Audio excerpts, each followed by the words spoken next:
Ce jour, 14 janvier, il passe une nuit paisible sous les bois, sous l'œil bienveillant des vecteurs aériens. Au petit matin, ils se disent sûrement que la mort a quitté leur ciel. Ils se réveillent et enfouchent leurs motos et véhicules. Il faut vite quitter ces lieux.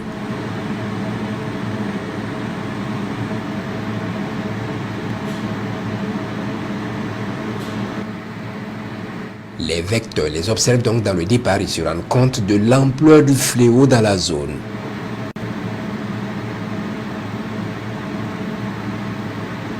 Des milliers de terroristes y étaient camouflés partout dans cette zone des 3 frontières. Ils les observent sur des motos et des pick-up à n'en pas finir.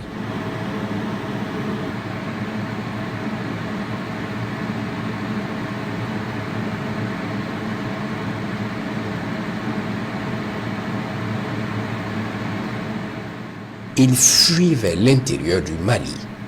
Vite, les combattants du ciel vont envoyer d'autres vecteurs en renfort car la bataille s'annonce longue et dure. Ils forment plusieurs colonnes et filent vite pour échapper à l'enfer qu'ils ont connu hier.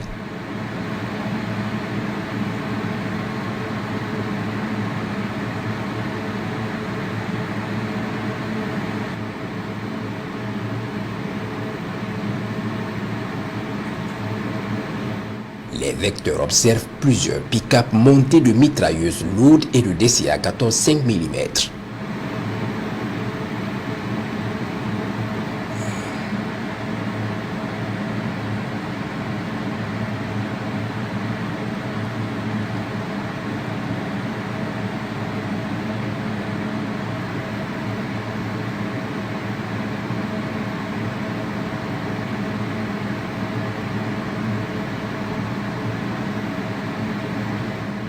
L'attaque est lancée.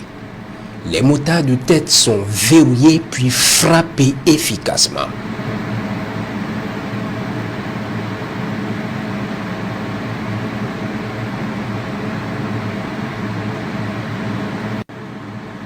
Les autres comprennent vite que le ciel a perdu sa clémence et l'enfer est encore là. C'est la course-poursuite qui s'engage. Il est 6h30 quand les hostilités sont lancées.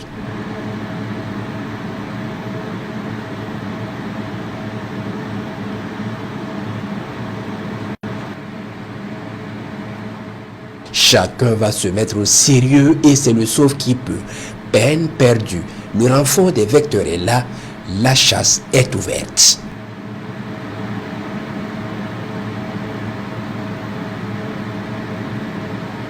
Un premier pick-up est stoppé dans sa course par un missile.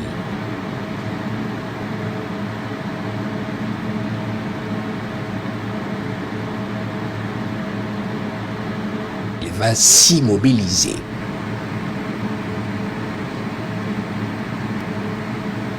Il est monté d'une mitrailleuse lourde.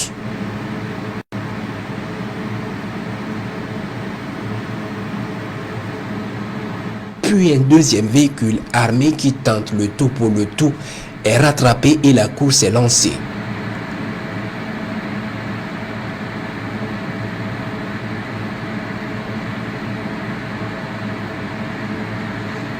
Une vraie course-poursuite à plus de 120 km/h dans la brousse, il sera stoppé par un missile.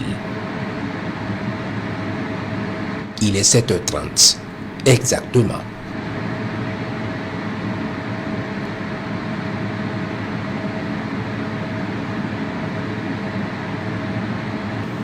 Pendant ce temps, les motards sont sous les yeux d'autres vecteurs et essaient par tous les moyens de s'échapper.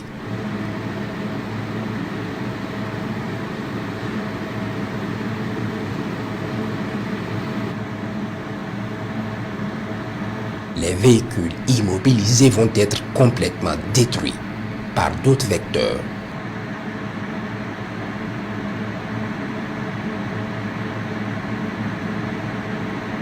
Ils vont prendre feu et brûler complètement avec leur contenu explosif.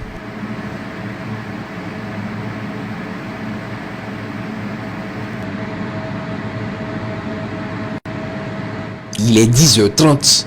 Un autre véhicule monté de mitrailleuses est pourchassé puis frappé dans sa course folle.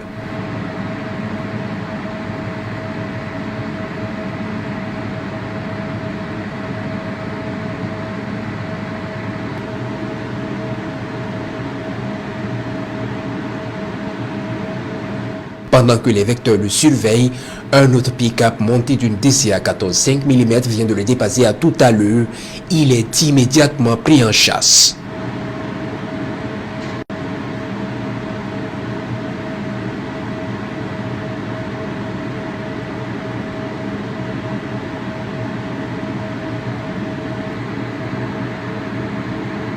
Ils vont camoufler le véhicule sous un grand arbre et fuir immédiatement. Il est 12 heures.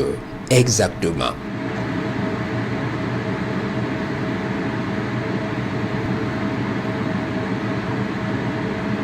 Puis 2 heures plus tard, soit à 14 heures, plusieurs criminels reviennent sur la position et se mettent à vaquer tranquillement à leurs occupations.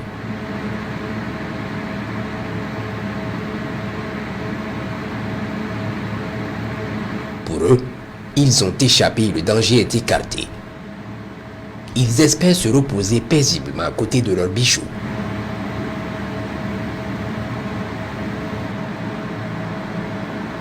Au bon moment, ils sont verrouillés, frappés avec succès. Toute la zone part en feu. C'est décidément un défilé de véhicules armés. La zone est infestée.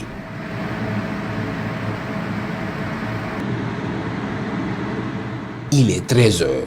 Un autre véhicule monté de DCA 14 5 mm est pris en chasse par un de nos vecteurs.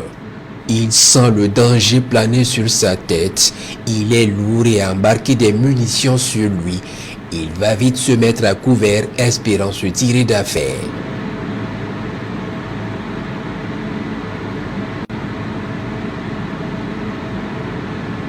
Peine perdue. Il est verrouillé et frappé efficacement.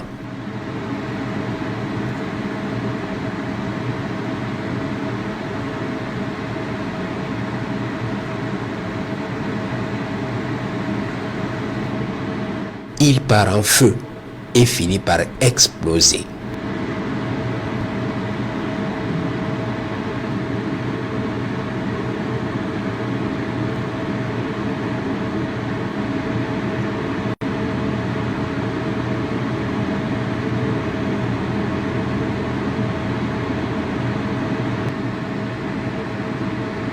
À 14 heures passées, les vecteurs scrutent le champ de bataille et observent les dégâts dans le camp ennemi des Puisières. Une dizaine de véhicules montés d'armes ont été détruits. Plusieurs dizaines de criminels et leurs motos anéantis.